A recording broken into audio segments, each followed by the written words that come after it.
Most Americans don't feel bad with money, they feel confused. Your paycheck comes in, bills go out, and whatever's left just disappears without explanation. You're doing your best, but somehow the math never feels clear. Social media doesn't help, it pushes extremes. Either you're told to never buy coffee again or promised you'll get rich overnight. While everyone chases hype, the basics quietly get ignored. Wasting $500 a month doesn't feel dangerous at first, but zoom out and it's $6,000 a year quietly gone. Over 10 years, that's $60,000 of your life. What if I told you most Americans aren't broke, they're just leaking money without realizing it? Hey, I'm Ethan, and welcome to Ethan's Money Library. Today we're breaking down I Will Teach You to Be Rich by Ramit Sethi. Most money waste doesn't feel like waste at all. It feels normal, a coffee here, a food delivery there, another small swipe of your card. Because nothing hurts in the moment, you never feel like you're doing anything wrong.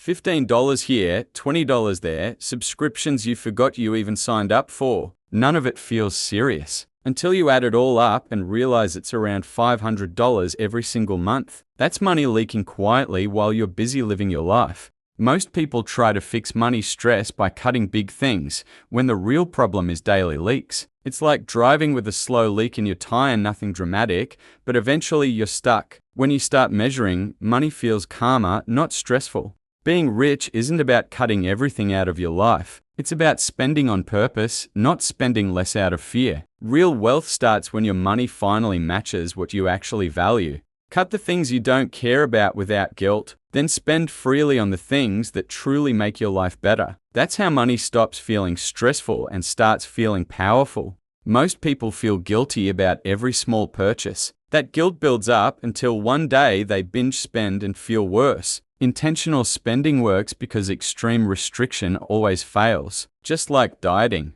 Most people think being good with money means having strong willpower. But willpower is fragile. It disappears when life gets busy or stressful. Real financial stability comes from systems that work even when you're tired. When your paycheck arrives, the smart move isn't deciding what to save, it's removing the decision entirely. Bills, savings, and investments should happen automatically, without effort or emotion. That's how you pay yourself first without stress. When systems are in place, you don't try to be good with money, it just happens. Just like brushing your teeth, you don't debate it every night. That's why systems work on Friday nights when willpower doesn't. Most people think waiting for the perfect time is smart, but every month you wait, money quietly slips away from your future. Starting with $500 today beats waiting years for someday. Time is more powerful than perfection. You don't need the perfect strategy, the perfect income, or perfect timing. You just need consistency, because time does the heavy lifting for you.